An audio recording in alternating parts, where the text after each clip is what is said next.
She folded the wrapper into a tight square, tucked it into her chest pocket, and looked around the table. 12 species, 12 sets of eyes or eye equivalents, all fixed on the holographic display rotating slowly above the center console. A station, enormous, gray and angular and old in a way that made the word old feel insufficient. Vault Station Thessar. 300 years of attempts. The display was cycling through them automatically, one failed mission after another, little red markers blooming like a rash across the timeline.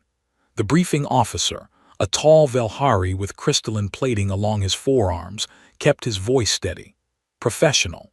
The kind of voice that had delivered bad news so many times it had smoothed itself into something that no longer carried weight. Attempt 41, he said. The Dreth Heavy Engineering Crew, 4 members. Entry achieved. Stabilization core located. Crew incapacitated at the 9G threshold before repairs could begin. Extracted alive. Attempt 42. Beside Mara, the Velhari diplomat made a sound like 2 plates of glass being dragged across each other. Not words, just a frequency that meant something in his body's language even when his translator was off. Mara looked at him. He was gripping the edge of the table with 3 fingers. The crystalline plating on his forearms had gone pale, the color draining out of it the way color drains from a face. She looked back at the display. Attempt 43, red marker. Attempt 44, red marker.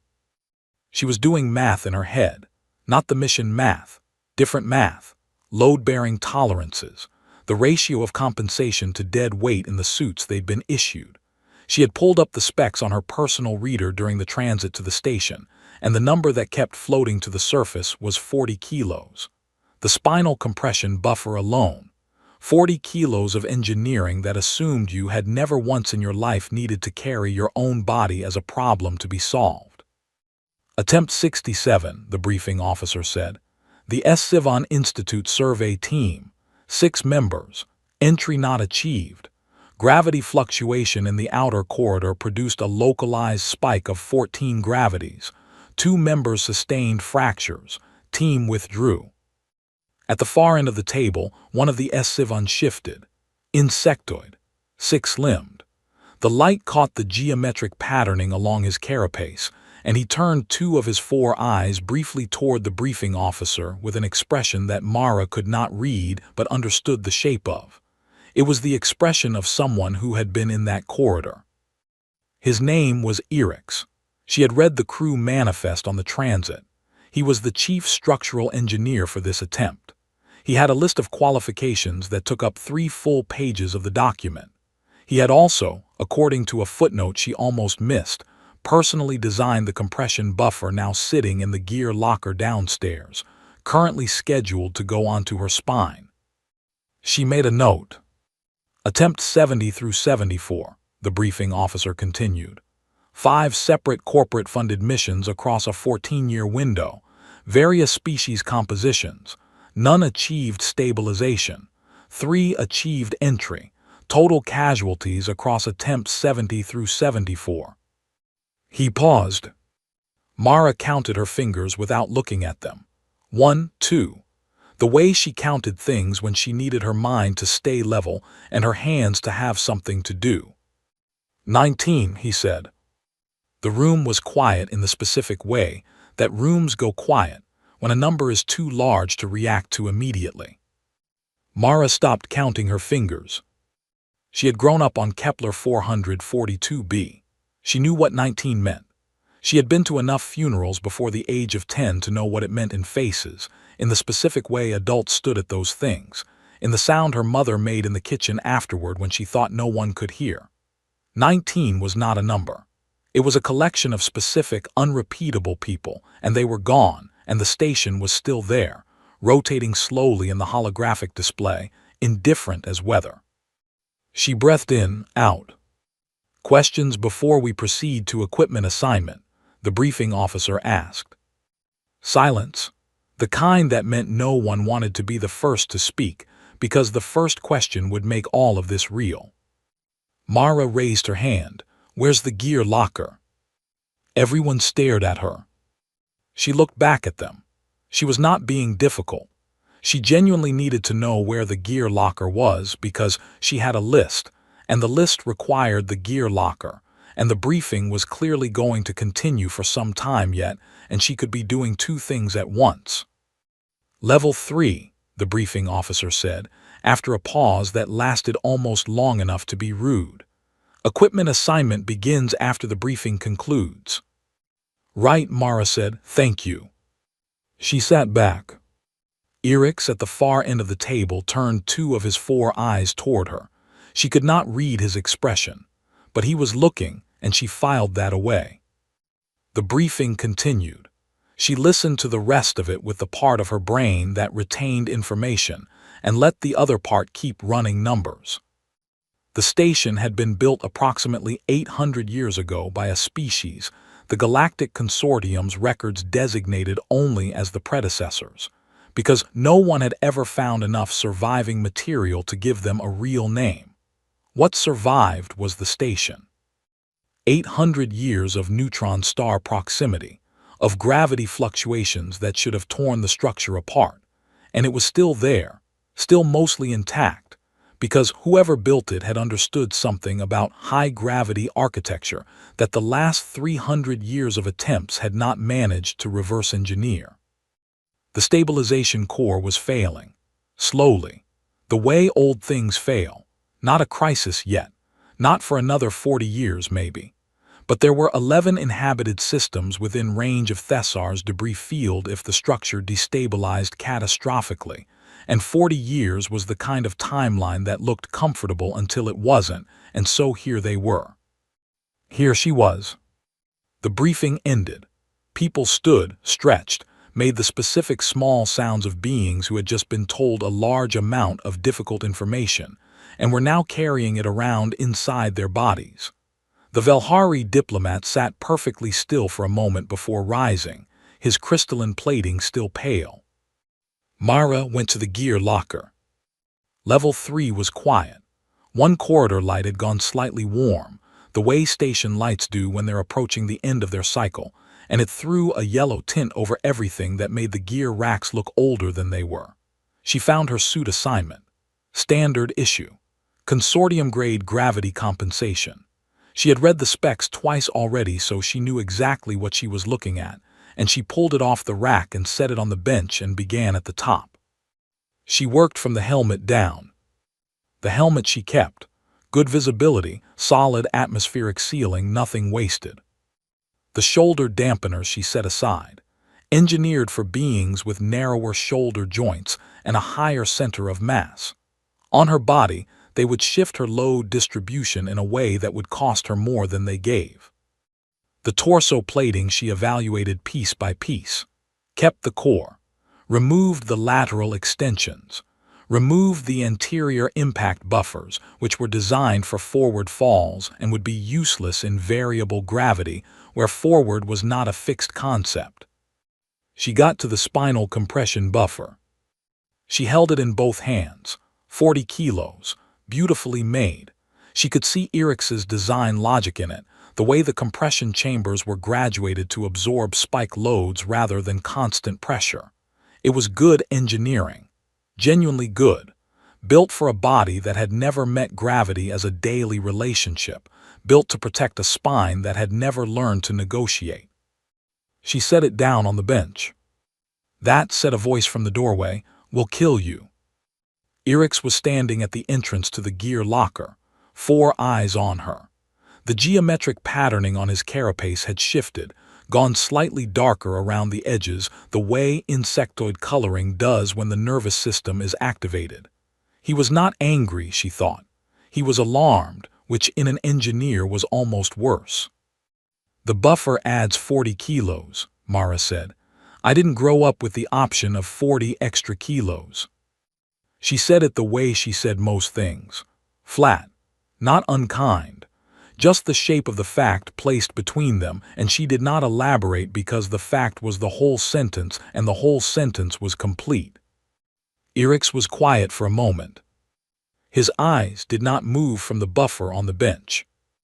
The gravitational spikes in the outer corridor, he began. I read about the outer corridor, she said. I'm not removing the leg compression bands, those I'll keep. She picked up the next piece of the suit. I appreciate the design, I mean that. The graduated chambers on the buffer are very good. He stood in the doorway for another moment. Then he came into the gear locker slowly and sat on the bench across from her and watched her work. He did not argue again.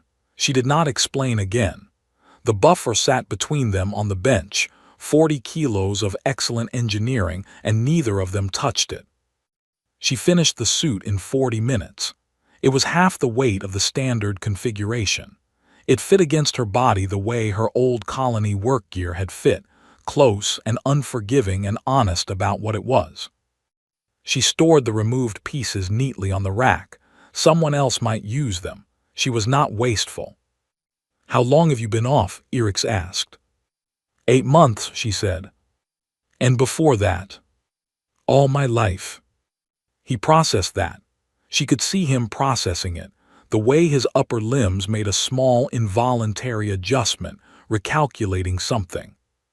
The gravity on Kepler 442b, he said carefully. The sustained surface average. 2.3, she said. 2.7 in the eastern agricultural belt in summer. The atmospheric pressure spikes in our 3rd season. Most people stay inside. We couldn't. Harvest. She said it the way she said everything. He was quiet for a long time. The outer corridor of Thessar, he said finally. The localized spike, 14 gravities. She pulled on the left glove, checked the seal, good. That's less than 6 times what I grew up in, she said. She picked up the right glove. She could feel him still sitting across from her, 4 eyes open, the geometric patterning on his carapace very still, and she thought that whatever he was recalculating, he was not finished yet. She put on the right glove, checked the seal, good. Get some sleep, she said. Descent is 600. She walked out of the gear locker. The corridor light was still warm and yellow above her, throwing its tired tint over the floor, and her footsteps on the metal grating were steady and unhurried, and she was already thinking about the door handles. She had read a detail in the station's original survey report, buried in an appendix so deep that apparently no one in 74 attempts had bothered to find it. The interior door handles of Vault Station Thessar were positioned at a height of 1.2 meters from the floor, not 1.7, the standard for most known species, not 1.5. 1.2, which was the reach height of a species whose average standing posture under high gravity compression was significantly lower than a standard bipedal form, a species that had not built the handles for convenience, a species that had built the handles for the height they actually stood. The station had not been built wrong.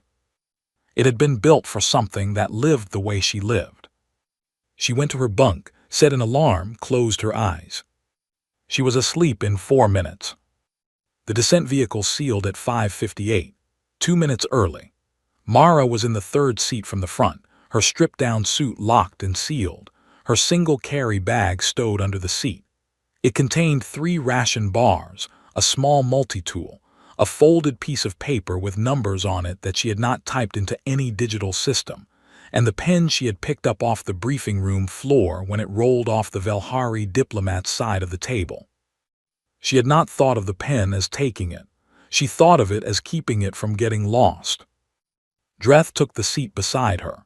He was enormous in the way that his species was enormous.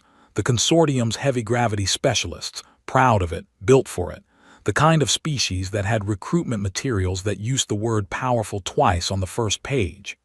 His suit was full configuration, every buffer in place. He looked at her suit, at what was not there, and made a sound that his translator rendered as a thoughtful sort of grunt. Deathworld, he said, not an insult, more like he was confirming a category. Kepler 442b, she said. I trained for 18 months for this mission, he said. I know, she said. I read the crew files. He looked at the display above the cockpit door. The gravity reading was already beginning. Inside the descent vehicle, they were still at standard. Outside, the station's field was pulling at the instruments. The numbers on the display were climbing in small, steady increments. 6-7, 7.4. The Velhari diplomat seated behind them made the glass drag sound again. Low, almost below hearing. 8. Mara cracked her knuckles. Both hands. The way she did before a long harvest shift, before a difficult equipment repair, before anything that required her hands to be fully present and her mind to be fully committed. The descent vehicle shuddered once. Thessar filled the forward cameras. 800 years old and still there, still holding. The numbers climbed. The outer corridor of Vault Station Thessar was the color of old iron and it breathed. Not literally, but the gravity fluctuations moved through it in waves, a slow contraction and expansion of force that hit the body like a change in air pressure, like weather, and Mara felt it shift against her ribs as they moved through the airlock, and she thought, with the part of her brain that compared everything to things she already knew. Third season. Eastern Belt. That specific moment when the atmospheric pressure changed, and you could feel it in your chest before you could feel it anywhere else. She knew this feeling. She walked forward. Behind her, Dreth matched her pace for the first 40 meters. Then the corridor hit a pocket, a dense column of 9 gravity pressure that had no visual marker, no sign, just presence, and he slowed. Not stopped. Slowed. His suit compensated, the compression buffers engaging with a series of clicks she could hear even through her helmet, and he kept moving but slower, his breathing now audible on the shared comm channel. 9G pocket, Erix announced from the rear of the group, his instruments reading the field. Approximately 12 meters in diameter, fatting at the far wall. Myra walked through it. It pressed on her shoulders, on the top of her skull, on the arches of her feet. It was a familiar pressing.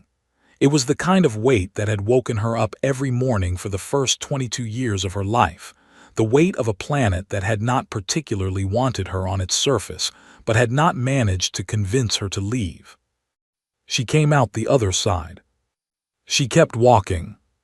The corridor stretched ahead of her, gray and angular and very old, and the door handles were at 1.2 meters, and the floor had a slight inward curve that she now understood was not structural imperfection but deliberate design, a channel that would guide a low-standing, high-gravity species naturally toward the center of the passage, where the field was most consistent.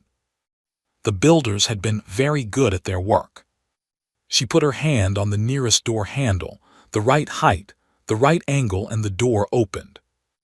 "I think," she said into the comm, "I know where the core is." Static. Then Erix's voice, carefully neutral. "The survey maps show 3 possible locations." "I know," she said. "It's the middle one, come on." She went through the door. The corridor on the other side was wider, darker. The gravity here was lighter, and that wrongness of it hit her in a way the 9G pocket had not, because she knew how to hold weight but she did not trust its absence, and she pressed her foot more firmly into the floor with each step just to feel it push back. 12 meters in, it hit. Not a pocket, a spike. 12 gravities in a column 3 meters wide, and she walked into it before the instruments caught up, and the world pressed down hard and sudden, and she did not fall. Her knees bent. Her hips dropped. Her spine flattened its natural curve, and her body did the thing it had been doing since she was old enough to stand in a harvest field in 3rd season, and the pressure came through her chest, and her father's voice in her memory said, level weight, and she leveled the weight. She stood in 12 gravities with her center low, and her feet wide, and she held. 12 meters behind her, Erix's exoskeleton cracked. Not catastrophic. One of the lateral supports on his left middle limb, the crack audible on the comm channel as a sharp and specific sound, and he made no vocal response to it, but his readouts dropped, and his movement telemetry stopped, and she turned around inside the 12G column, which cost her, and looked back through the lighter zone to where he had stopped. She walked back out of the spike. The change was abrupt, like stepping out of water. She went to him. He was standing, mostly. His left middle limb was locked in the damaged exoskeleton, immobile, braced against the floor for balance. His four eyes were open and tracking, and his carapace coloring had gone the specific dark that she had learned. In the 8 months she had been off her home world and among other species, meant pain held very still. She picked him up. Not like a rescue, the way you pick up a piece of equipment you need. He weighed in the 1G zone where she stood, approximately 90 kilos. She had moved 90 kilos before. She had moved more. She settled him against her left side, his functional limbs finding their own grip points with the automatic efficiency of a body that was still working even when it was hurt, and she started moving again. He made a sound. She did not have a translation for it. Her translator gave her nothing. It was not in any database of cataloged S-Sivan vocalizations, which meant it was either very old or very specific, and she thought about that sound for a long time afterward without resolving what it meant, but she thought it might have been the sound of something being revised. She carried him to the forward checkpoint. She handed him to Dreth, who received him with both arms and an expression she also could not fully read, but understood the shape of. It was the expression of someone recalculating the category they had put someone in. She went back toward the core. 20 minutes, she said into the comm. Static. Make it 30, place is a mess. She went through the door. She had been working for 2 hours when the first bad spike hit. The core chamber was large, octagonal. 800 years of neutron star proximity had done things to the metal that were somewhere between damage and art, long striations running down the walls in patterns that her multi-tool light made interesting, and she had allowed herself exactly 4 seconds to find them interesting before she got to work. The stabilization array was old. Old in the way the word became physical, where you could feel it in the resistance of the components when you touched them. A kind of molecular exhaustion, everything tired from holding the same position for 8 centuries against a force that never stopped pushing. She had no replacement parts. She had not expected replacement parts. She had expected to improvise, because the survey reports from 70 previous attempts had all noted that the core technology was incompatible with current engineering stock, which meant no one had brought the right tools, which meant the right tools did not exist yet, which meant you used what was there. She used what was there. The core had 4 primary coupling nodes, and 2 of them had failed completely, and one was failing and one was intact. And the intact one was the reason the station had not already come apart, and she worked from the intact one outward, tracing the original design logic through the physical evidence of how things had been connected before they failed, reading the machine the way she read soil, the way she read weather. What is this thing trying to do? What is it missing? What does it need? She talked to herself while she worked, not reassuringly, the way you narrate a task allowed to keep your hands accurate and your sequence correct. Left coupling, fractured sleeve, can work with that. The inner feed is intact, just bypassed, so if I reroute the feed around the sleeve and bridge with yeah, that'll hold. Right coupling is worse. Right coupling is genuinely bad. Okay. The second hour was the right coupling. It had not simply failed. It had partially melted and resolidified in the wrong configuration, and she looked at what it had become for a while before she understood that she could not restore it and could not replicate it and could not bridge it the way she had bridged the left. She could replace the function if she could change the pathway. She took the lateral relay from the left wall panel, which was dead and therefore had available components, and she rebuilt the pathway from scratch, her hands moving in the specific focused way they moved when she was doing something that had no margin, each connection seeded and confirmed before the next one started, and she thought about her mother's hands on equipment in conditions that had no margin, and she did not think about her mother. She kept her hands moving. 3 hours in, the spike hit. No warning on the instruments. Direct, total, 16 gravities pressing down from directly above as if the ceiling had become a planet. Her knees hit the floor. Her hands stayed on the relay.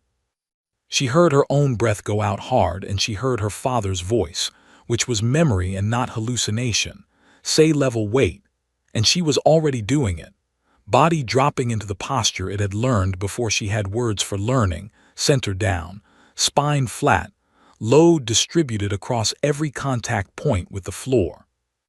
11 minutes. She knew because she counted. One way to keep the mind from arguing with the body about what was possible was to give the mind a number to track, and she tracked it, and her hands worked, and the relay took shape under her fingers in the specific configuration she had designed from the components available. The spike eased. She stayed low for another 30 seconds after it ended, not because she needed to, because the body does not trust the end of pressure immediately, and she had learned a long time ago not to argue with that either. Then she sat on the floor with her back against the coupling housing, and she ate the third ration bar. She had been saving it. She ate it now because she had earned it, and because the work ahead required fuel, and because there was no reason to save things when you were inside the thing you had been saving them for. She chewed, swallowed, looked at what she had left to do. One coupling node, the third, the failing one. She had looked at it in the first hour, and she looked at it now, and she understood that it was failing because it was trying to do the work of 3 nodes instead of 1, overloaded, running hot, and the solution was not to repair it, but to finish repairing the other 2 first so the load redistributed, and the third node could go back to doing only its original job. She stood up. She went back to the right coupling. She worked. She talked to herself. The relay seated. She moved to the third node, and she could feel, even before the instruments confirmed it, that the load was shifting, that the heat signature was dropping, that the node was receiving less demand. The way you can feel a landscape change before you can see it change, in the quality of the air, in the way sound moves differently. She made 3 final connections. The core stabilized. Not loudly. There was no sound, no visual confirmation, no dramatic shift in the ambient conditions of the chamber. The gravity smoothed from its irregular fluctuation into a consistent field, 8 gravities throughout, and the walls stopped the almost subliminal vibration she had been feeling since she entered the chamber and had not mentioned because mentioning it would not have changed it. She stood in 8 gravities, and the station was stable and had been unstable for 300 years, and was now not. She picked up her multi-tool, put it in her pocket.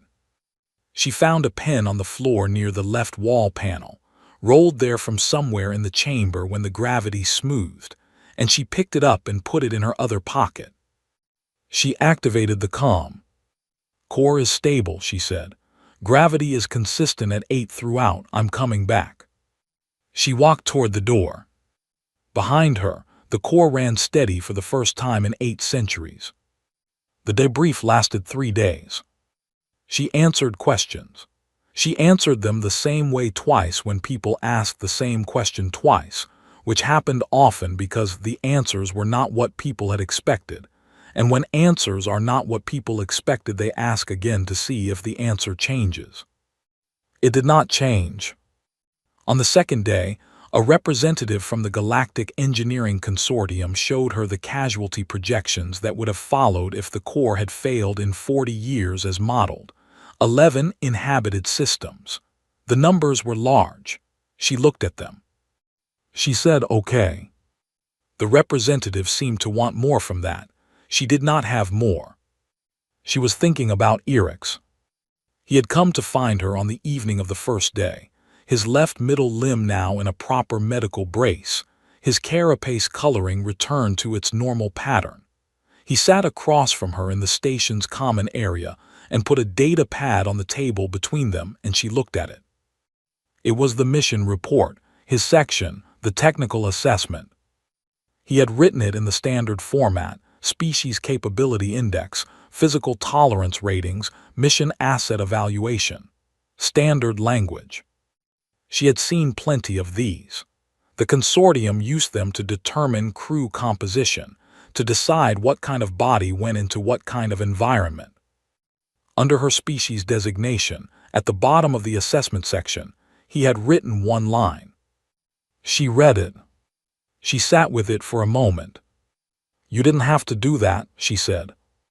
"It's accurate," Eric said. "I know," she said. "That's not what I said." He was quiet. His 4 eyes were steady on her.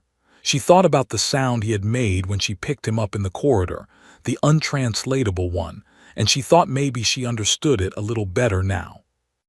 "The consortium will want to recruit more from Kepler 442b, he said. "This report will be the basis for that." "I know," she said again.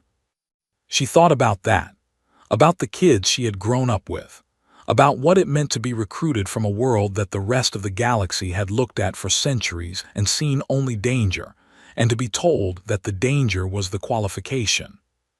It was true. She could not argue it was not true. She slid the pad back across the table to him. "Write it accurately," she said. "All of it, not just the gravity tolerance. Write what it costs. Write what the world takes to make someone who can do what I did in that station. Write the 19 other attempts and what they were missing and why." He looked at her. "If someone from my world reads that report," she said, "I want them to know what they're signing up for. I want them to sign up for it honestly, not because they had no choice." She did not say, "the way I had no choice." She did not need to. Eric's held the pad for a moment, then he made a small adjustment on the screen and she could see him typing, but she did not read what he added. She trusted him to write it accurately. He was a good engineer. Good engineers wrote what was true. Dreth found her on the 3rd day, the morning she was scheduled to board her transit back. He was standing outside the docking bay, which was a thing he did not need to do and was therefore doing for a specific reason. And when she came down the corridor with her bag, he fell into step beside her without asking, and they walked together for a while. "I trained for 18 months, he said. "I know," she said. "I've been thinking about what you said, about the difference between strong and efficient." She glanced at him. His expression was the one she had been learning to read, the Dreth expression that meant something was working through him slowly, like water through rock. "My species," he said, "we train to resist, to push back against the force." "I know," she said. "You don't resist it," he said. "You." He stopped, looking for a word. "Negotiate," she offered. He thought about that. "That's a soft word," he said, not unkindly. "Yes," she said. She had never thought of it as soft. She had never thought of it at all. It was just the thing. The only thing that worked. You could not resist 2.3 gravities every day of your life. Resistance was a position you could not hold forever. But negotiation, the constant micro-adjustment, the weight leveling, the reading of what the force was doing and meeting it precisely and exactly where it was. You could do that indefinitely. You could do that your whole life. She stopped at the docking bay entrance. Dreth stopped beside her. "Where will you go?" he asked. "Home," she said. He was quiet for a moment. "Do you want to?" he asked. She considered the question. He had asked it with enough directness that it deserved consideration. She thought about Kepler 442b, the weight of it, the cost of it, the way the 3rd season pressed through your chest before you could hear it in the wind, the way the soil in the eastern belt felt different from any other soil she had encountered, denser and more present, as if even the dirt there was heavier, more honest. She thought about what it had done to her to be raised by a planet that offered you nothing softened, nothing buffered, nothing that did not mean what it cost. She thought about the compartment in the hold of her transit ship where her contract discharge papers were stored, officially dissolved, cleared. The debt her mother had signed before she was born, paid not with any money she had earned but with her body's ability to stand inside 16 gravities and keep her hands moving. She thought about a pen on the floor of a core chamber, rolling to stillness when the station evened out, and she had picked it up and pocketed it the way she picked up and pocketed everything useful. "I think I need to go back," she said, "to remember what everything should feel like." Dreth nodded slowly. The docking bay opened. The boarding ramp extended at standard 1 gravity compensation. She stepped onto it and felt the difference immediately, the way she always felt the difference when she moved between gravity levels. The easing, the lightening, the way her body thought for one confused moment that something was wrong, that it had lost something, that it was drifting. She gripped the railing. The railing was at 1.7 meters, standard height, for a standard body on a standard world. She gripped it anyway. Her bag was on her shoulder and her multi-tool was in her pocket, and the pen from the core chamber was in her other pocket, and the papers in the hold said she was free, and the transit ship waited, and beyond the transit ship were 11 inhabited systems whose people did not know her name and did not know what had been done for them 3 days ago by a person they would never meet. She thought about the Velhari diplomat's pale crystalline plating. She thought about Irix's untranslatable sound. She thought about Dreth and the 18 months of training, and the word that was not soft if you knew what it had cost. She thought about Thessar, stable now, gravity consistent, running steady in the dark of the neutron star's orbit. She walked up the ramp. The transit ship sealed behind her. In the gear locker bay on level 3 of the station she was leaving, the spinal compression buffer sat on its rack. 40 kilos of excellent engineering, beautifully made, designed for a spine that had never learned the negotiation. Irix had already updated the crew manifest notes. The line at the bottom of Mara's species assessment read, "Do not bring compensation equipment. It offends them and they remove it anyway." She did not know he had already filed it. She was not thinking about reports. She was in her seat on the transit ship, in the careful low gravity of the passenger cabin, thinking about the eastern belt and the weight of third season, and what it would feel like to step off a transport onto a surface that her body knew, a surface that pressed back honestly, a surface that did not pretend to be anything other than exactly as hard as it was. Like coming home to something that had never lied to her. Like being held by the one thing in the galaxy that was never gentle with her, and therefore never had to be. She closed her eyes. She let the ship carry her. Outside, the stars were the same stars they always were. Cold and very far away and completely indifferent to gravity, to contracts, to 18 months of training, to 74 attempts and 19 names on a timeline. Indifferent to everything. Except that somewhere in the dark, Vault Station Thessar held its orbit around a neutron star, gravity smooth and consistent at 8 throughout, and the core ran steady, and the 11 systems beyond the debris field continued their days without knowing how close the math had been. The transit ship reached departure speed. Mara Voss slept.